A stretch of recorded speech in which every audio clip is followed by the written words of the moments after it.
የኤርትራ አየር ኃይል ትዕዛዝ ተሰጠው። ኢሳያስ አፈወርቂ አየር ኃይሉ ለግዳጅ እንዲዘጋጅ በተጠንቀቅ ሆኖ እንዲቆም አዘዋል። ሻዕቢያ ይህን ትዕዛዝ የሰጠው የሻዕቢያ ወታደሮች በወልቃይት አቅጣጫ ከህወሓት ታጣቂዎች ጋር በመሆን መጠጋታቸው በተሰማበት ወቅት ነው። በዝርዝር ትሰሙታላቸው። የመከላከያ ኃይል ከራያ ቀጠና መውጣቱን ተከትሎ በሺዎች የሚቆጠሩ ሰዎች ተፈናቀሉ።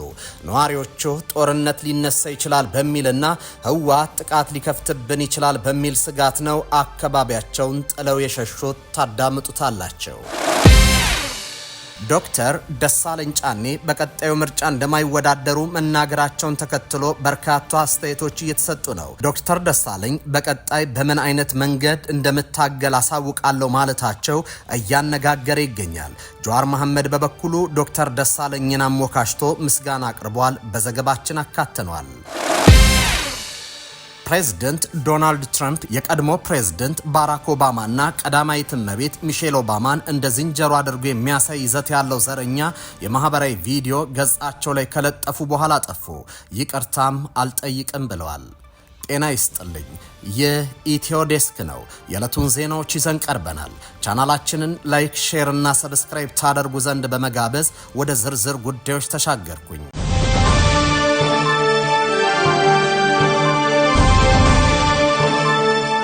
የመከላከያ ኃይል ከራያ ቀጠና መውጣቱን ተከትሎ በሺዎች የሚቆጠሩ ሰዎች ተፈናቀሉ። ነዋሪዎቹ ጦርነት ሊነሳ ይችላል በሚልና ህወሓት ጥቃት ሊከፍትብን ይችላል በሚል ስጋት ነው አካባቢያቸውን ጥለው የሸሹት። በትግራይና በአማራ ክልል የይገባኛል ጥያቄ ከሚነሳባቸው አካባቢዎች አንዱ የሆነው የራያ አካባቢ ነዋሪዎች በየጊዜው በሚለዋወጥ አስተዳደርና በሚከሰት ግጭት ምክንያት ሰላማዊና የተረጋጋ ህይወት ከራቃቸው ዓመታት ተቆጥረዋል። ሰሜኑን ደም አፋሳሽ ጦርነት ተከትሎ በአማራ ክልል ስር የገባው አካባቢው ከዚያ በኋላ አንዴ በትግራይ ጊዜ አስተዳደር ሌላ ጊዜ በአማራ ክልል ከዚያም በፌዴራል ኮማንድ ፖስት ስር ሲተዳደር ነበር። በዚህ ምክንያትም የትራንስፖርት የትምህርትና ሌሎች መንግስታዊና ማህበራዊ አገልግሎቶች ወጥነት በሌለውና በተቆራረጠ መልኩ ሲሰጡ ቆይቷል። ባለፈው ሳምንት ጥር 22 2018 ዓ.ም በአካባቢው ተሰማርቶ የጸጥታ ሁኔታን ሲያስከብር የነበረው መከላከያ ሰራዊትና የፌዴራል ፖሊስ ለቆ ከወጣ በኋላ አካባቢው በሰሜኑ ጦርነት ወቅት የፌዴራል መንግስቱ ጋር ሲዋጉ በነበሩበት የትግራይ ኃይሎች ስር ገብቷል። በዚህም በ10 ሺዎች የሚቆጠሩ በተለይ የአማራ ተወላጆች የሆኑ ነዋሪዎች ወደ አጎራባች አካባቢዎች መፈናቀላቸውን ተፈናቃዮችና ባለስልጣናት ለቢቢሲ ተናግረዋል። ለደህንነታቸው ሲባል ስማቸው እንዲጠቀስ ያልፈለጉ የአካባቢው ነዋሪዎች በአሁኑ ወቅት በርካታ ሰዎች መፈናቀላቸውን ለቢቢሲ ተናግረዋል። የአካባቢው ነዋሪ የሆኑ አንድ ግለሰብ ብዙ ህዝብን የተፈናቀለው ይህንን ለማወቅ ከተማው ላይ ያለው ሁኔታ ማየት በቂ ነው ሲሉ ተናግረዋል። ከተማው ባዶ ነው፣ የተፈናቀሉ ሰዎች ምን ያህል እንደሆኑ ግን አላውቅም ብለዋል። እነዚህ የተፈናቀሉ ሰዎች ያረፉበት ቦታ እንደሌለ የገለጹት ነዋሪው በሆቴል አልጋ ይዘውና ለ3-4 ቤት ተከራይተው እንደሚገኙም ተናግረዋል። ለዚህም በአንድ ቀን ለአልጋ ብቻ በትንሹ 400 ብር ለመክፈል ተገደዋልም ብለዋል። ስማቸው እንዳይጠቀስ የጠየቁ በአማራ ክልል የተሾሙት የቀድሞ አካባቢው ባለስልጣን በበኩላቸው ከ60 ሺህ በላይ ነዋሪዎች መፈናቀላቸውን ተናግረዋል። የተፈናቀሉት ሰዎች ከ60 ሺህ በላይ ይሆናሉ። ከራያ አካባቢ ከሚገኙ 6 ወረዳዎች ነው የተፈናቀሉት። ወደ ቆቦ፣ ወልዲያ፣ ሰቆጣ፣ ደሴ እንዲሁም ወደ ሌሎች አካባቢዎች ይሄዳሉ ብለዋል። ቢቢሲ የቀድሞም ባለስልጣኑ የጠቀሱት ቁጥር ከገለልተኛ ወገን አልተረጋገጠም። የቆቦ ከተማ ከንቲባ የሆኑት ኃይለ አብ ወንድማገኝ በከተማዋ በተለያዩ ቦታ የተፈናቀሉ ሰዎች እንደሚገኙ ነገር ግን የተፈናቃዮች ቁጥርና ያሉበት ሁኔታን ለማወቅ አመራሮች መረጃዎችን እያሰባሰቡ እንደሆነ ሲደርሳቸው እንደሚገልጹም ተናግረዋል። የሰሜን ወሎ ዞን አደጋ መከላከልና ምግብ ዋስትና ማስተባበሪያ ጽሕፈት ቤት ኃላፊ አለሙ ይመር በበኩላቸው በጉዳዩ ላይ እየተነጋገሩ እንደሆነ ገልጸው ቆይተን እንድንደውል ከነገሩም በኋላ ስልካቸው ሳይነሳ ቀርቷል። ከአካባቢው ከተፈናቀሉት በተጨማሪ እዚያ ያሉ ነዋሪዎች በስጋት ውስጥ መሆናቸውን ገልጸዋል።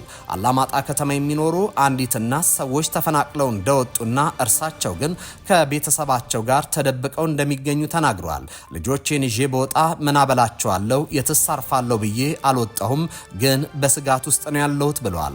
አካባቢውን የተቆጣጠሩት የትግራይ ኃይሎች ፖሊስ ጣቢያዎችን ጨምሮ ቢሮዎችን መክፈታቸውን የገለጹት ነዋሪዎች የሃይማኖት አባቶችና ሽማግሌዎችን ጨምሮ ሰዎች ታፍነው እንደሚወሰዱ እንደሚታሰሩና በከተማዋ ከፍተኛ ዘረፋ እንደሚፈጸም ታፍነው ተወስዷል ያሏቸውን ሰዎች በስም ጠቅሰው ተናግረዋል። ከዚህ በተጨማሪ ባንኮች ቀደም ብሎ 1000 ብር ማውጣት እንደሚፈቀድላቸው ነገር ግን አሁን ላይ ይህ እንደሌለ በመግለጽ እናቶች የዕለት ፍጆታ ለመግዛትና ልጆቻቸውን ለመመገብ ተቸግረናል ሲሉ ያሉበትን ሁኔታ አስረድተዋል። በተለያዩ አካባቢዎች በተዘረጉ ኬላዎች ፍተሻ እንደሚያደርጉና ማንነትን በመለየት ኢላማ እንደሚደረጉም ተናግሯል። የፋይዳ መታወቂያ ካገኙም ይሰባብራሉ ሲሉ ከሰዋልም። የኤርትራ አየር ኃይል ትዕዛዝ ተሰጠው። ኢሳያስ አፈወርቂ አየር ኃይሉ ለግዳጅ እንዲዘጋጅ በተጠንቀቅ ሆኖ እንዲቆም አዘዋል።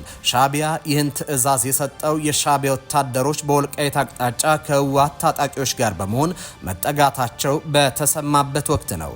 ኤርትራ አየር ኃይሏን በተጠንቀቅ እንዲቆም ማዘዟ ኢስት አፍሪካን ድረገጽ ዘግቧል።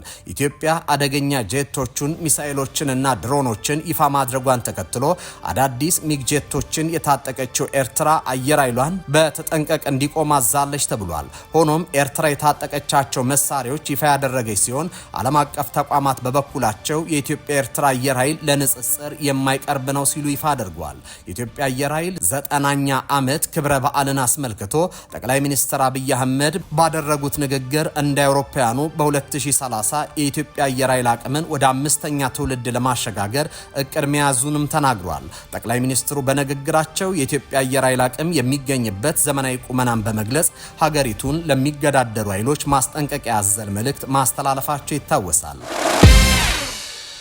ዶክተር ደሳለኝ ጫኔ በቀጣዩ ምርጫ እንደማይወዳደሩ መናገራቸውን ተከትሎ በርካታ አስተያየቶች እየተሰጡ ነው።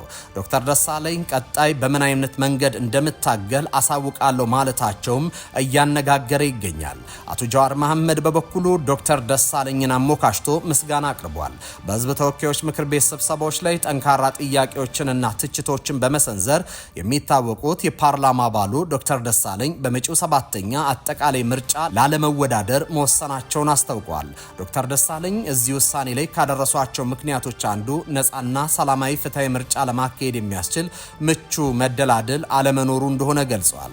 ዶክተር ደሳለኝ በ6ኛው አጠቃላይ ምርጫ የባህር ዳር ከተማን ወክለው ከተመረጡ በኋላ ከ2014 ዓ.ም መጀመሪያ አንስቶ በአገሪቱ ህግ አውጪ ምክር ቤት ውስጥ አባል ሆነው ቆይቷል። የምክር ቤት አባሉ በመጪው ግንቦት ለሚካሄደው ጠቅላላ ምርጫ በእጩነት ስለመመዝገብ አለመመዝገባቸው ከመራጮች ከደጋፊዎችና ከመገናኛ ብዙሃን በተደጋጋሚ ጥያቄ ሲቀርብላቸው መቆየቱን ገልጿል። የኢትዮጵያ ምርጫ ቦርድ ይፋ ባደረገው የጊዜ ሰሌዳ መሰረት ጥር 1 ቀን የጀመረው የእጩዎች ምዝገባ በመጪው እሁድ የካቲት 1 ቀን ይጠናቀቃል። ቀድሞ በሊቀመንበርነት ጭምር ከመሩት አብን የለቀቁት ዶክተር ደሳለኝ ሌሎች ፓርቲዎችን ወክለው በመጪው ምርጫ እንደሚወዳደሩ ጥያቄ ቀርቦላቸው እንደነበርም አመላክቷል። አንዳንድ ፓርቲዎችም ባህር ዳርም ሆነ አዲስ አበባ በፈለኩበት ቦታ በእጩነት እንድቀርብ እድሉን ሰጥተው ነበር ብሏል። በጉዳዩ ላይ አስተያየቱን ያጋራው ፖለቲከኛ ጀዋር መሐመድ በበኩሉ ትክክለኛ የተቋሚ ድምጽ ማጣት ሲል ውሳኔውን ገልጾታል። ጀዋር መሐመድ አቋሙን በገለጸበት አጭር ጽሁፍ ዶክተር ደሳለኝ ጫኔን በአሁኑ ፓርላማ ውስጥ የነበሩ ብቸኛ እውነተኛ የተቋሚ ድምጽ ሲል ገልጿቸዋል።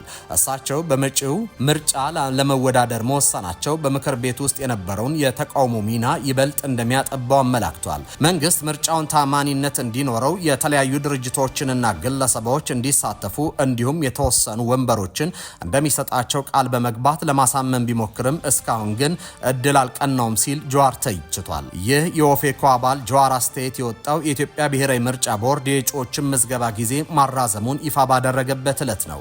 የጀዋር መሐመድ ትችት ምርጫው ከመካሄዱ በፊት በገዢው ፓርቲና በዋና ዋና ተቋሚ ኃይሎች መካከል ያለውን አለመተማመን ሆነ ብሎ ለማስፋት በሚል የተሰጠ አስተያየት ነው ሲሉ በርካቶች እየተቹት ይገኛሉ። አቶ ጀዋር የሰላማዊ ጊዜ ፖለቲከኛ አይደሉም፣ ከሰላም ይልቅ የአመጻ ሂደት ይቀናቸዋል የሚሉ ተንታኞች አሁንም ይህንን አይነት አካሄድ እንዲሰፋ እየሰሩ ነው በማለት ትችታቸውን አቅርበዋል። ፕሬዝዳንት ዶናልድ ትራምፕ የቀድሞ የአሜሪካን ፕሬዝዳንት ባራክ ኦባማና ቀዳማዊት እመቤት ሚሼል ኦባማን እንደ ዝንጀሮ አድርገው የሚያሳይ ይዘት ያለው ዘረኛ የማህበራዊ ሚዲያ ቪዲዮ ገጻቸው ላይ ከለጠፉ በኋላ ጠፉ። አጠቃላይ ቪዲዮ 62 ሰከንድ ርዝማኔ ያለው ሲሆን The Lion Sleeps Tonight በሚል ማጀባይ ሙዚቃ አለው። በቪዲዮ መጨረሻ ላይ ባራክና ሚሼል ኦባማን እንደ ዝንጀሮ አድርጎ የሚያሳይ ክፍል ይታያል። እንደ አውሮፓውያኑ በ2020 የተካሄደው ምርጫ ተጭበርብሯል የሚል ይዘት ያለው ቪዲዮ ትራምፕ በማህበራዊ ሚዲያ ገጻቸው አጋርተዋል። ትራምፕ ለጋዜጠኞች በሰጡት ማብራሪያ ምንም ስህተት አልሰራውም፣ የቪዲዮ መጀመሪያ ክፍል ብቻ ካየው በኋላ ነው የቢሮ ሰራተኞች የለጠፉት፣ ኦባማዎችን በዚያ መንገድ የሚያሳይ ክፍል እንዳለው አላወኩም ብሏል። ጥቁር አሜሪካዊው ሪፐብሊካን ሴናተር ቲም ስኮት በዋይት ሃውስ ያየውት እጅግ ዘረኛ ነገር ነው ሲሉ ተችቷል። ዋይት ሃውስ መጀመሪያ አካባቢ ተቺዎችን ሐሰተኛ ቁጣ ታስተጋቡ ብሎ ቢያጣጥልም ውግዘቱ ሲበረታ ቪዲዮን ከትራምፕ ትሩዝ ሶሻል ገጽ እንዲጠፋ ተወስኗል። ዋይት ሃውስ በኋላ ላይ በስህተት ቪዲዮ እንደተለጠፈ ገልጿል። ኤክስ ላይ ይዘት የሚያጋራው ወግ አጥባቂ ዜሪያንስ የሰራው ቪዲዮ ጥቁር ሕዝብን ከዝንጀሮ የሚያመሳስል ዘረኛ ይዘት ነው። ትራምፕ በኤርፎርስ አውሮፕላን ላይ ሆነው ለጋዜጠኞች በሰጡት መግለጫ ብዙ ሺህ ነገሮችን ነው የምንመለከተው፣ ቪዲዮ ትንሽ ካየው በኋላ ሙሉውን እንዲመለከቱ ብዬ ለሚመለከታቸው ሰጥቻለሁ ብለዋል። ምርጫ መጭበርበሩን በተመለከተ ቪዲዮ ያስተላለፈው መልእክት ትክክለኛ እንደሆነም ተናግረዋል። የትራምፕ ደጋፊዎች ሳይቀር ቪዲዮ ዘረኝነትን በመግለጽ ከገጻቸው እንዲወገድ አሳስበዋል። ሪፐብሊካኑ የኒውዮርክ ተወካይ ማይክ ላውረር በጣም የተሳሳተና አስቀያሚ ይዘት ነው፣ በአፋጣኝ ይቅርታ መጠየቅ አለበት ብለዋል። ቪዲዮ ከትራምፕ ገጽ ከወረደ በኋላ ትችቱ ቀጥሏል። የቢቢሲ የአሜሪካ ጋር ሲቢኤስ እንደዘገበው የትራምፕ ወዳጅ የሆኑት የፍሎሪዳ ተወካይ ብራያን ዶናልድስ ቪዲዮን ከለጠፉ በኋላ ወደ ዋይት ሃውስ ደውለው ቁጣቸውን ገልጸዋል። ፕሬዝደንቱ የጣሉበትን ኃላፊነት ያልተወጣ አንድ ሰራተኛ የሰራው ስህተት ነው የሚል ምላሽ እንደተሰጣቸውም ተዘግቧል። የቀድሞ የኢራን የኒውክሌር ተደራዳሪ ሰይድ ሁሴን ሙሳቢያን በኢራንና በአሜሪካ መካከል እየተካሄደ ባለው አዲስ የድርድር ዙር ሁለቱም ወገኖች ለጋራ ስምምነት ጥረት እያደረጉ መሆኑን ገለጹ። ሆኖም ግን ወደፊት አስቸጋሪ ሁኔታዎች እንደሚጠብቁም አስጠንቅቋል። ሙሳቢያን እንደገለጹት የድርድሩ ዋና ማነቆ የኢራን የኒውክሌር መርሃ ግብር ሰላማዊ መሆን አለመሆን ሳይሆን የእስራኤል ቀይ መስመሮች ናቸው። እንደ እርሳቸው ገለጻ እስራኤል በመካከለኛው ምስራቅ ሁለት ዋና የበላይነት ትፈልጋለች። የመጀመሪያው የኒውክሌር የበላይነት ሲሆን ሁለተኛው የወታደራዊ የበላይነት ነው። ተደራዳሪው አክለውም ኢራን ከነዚህ ከሁለቱ የእስራኤል ቀይ መስመሮች አስቀድማ መሻገሯን ገልጿል። ኢራን ከወሰነች የኒውክሌር ቦምብ የመስራት አቅም አላት። በሌላ በኩል ጥቃት ሲሰነዘርባት በእስራኤል ላይ አጸፋዊ እርምጃ መውሰድ እንደምትችል አሳይታለች ብሏል። ሙሳቢያን ለችግሩ ዘላቂ መፍትሄ ይሆናል ያሉት በዓለም አቀፍ የአቶሚክ ኢነርጂ ኤጀንሲ ቁጥጥር ስር የሚገኝና በኢራንና ሳውዲ አረቢያ፣ ቱርክ፣ ግብጽና ሌሎች የፋርስ ባህረ ሰላጤ ሀገራት በጋራ የሚመራ ባለ ብዙ ወገን የኒውክሌር ማበልጸጊያ ተቋም መመስረት እንደሆነም ተናግረዋል። ተመልካቾች ለሰዓቱ የነበሩን ዜናዎች እኚህ ነበሩ። በያላችሁበት ሰናይ ጊዜ ይሆንላቸው።